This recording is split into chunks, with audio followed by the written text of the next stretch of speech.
छत्तीसगढ़ की पहाड़ियों में छिपा है एक रहस्यमय मंदिर, जहां नवरात्र की शुरुआत प्रथमा से नहीं बल्कि पंचमी से होती है। कोरबा चांपा मार्ग पर 2200 फीट ऊंची पहाड़ी पर स्थित मां मड़वा रानी मंदिर सिर्फ आस्था का केंद्र नहीं बल्कि अपनी अनोखी परंपरा और प्राकृतिक सुंदरता के लिए भी जाना जाता है। यहाँ दो मंदिर है, लेकिन दोनों की मान्यता एक ही है। स्थानीय बैगा सुरेंद्र कुमार कंवर और रूप सिंह कंवर पूजा अर्चना की देखरेख करते हैं।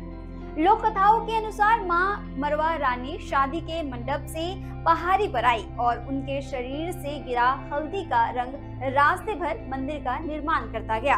दूसरी मान्यता कहती है कि मां शिव से कनकी में मिली और मरवा रानी पर्वत पर विराजमान हुई। चारों दिशाओं में पहाड़ियां और नीचे हसदेव नदी की घाटी भक्तों को सुकून और आस्था दोनों देती है। छत्तीसगढ़ से जुड़े और अपडेट्स के लिए आप देखते रहें वयम छत्तीसगढ़।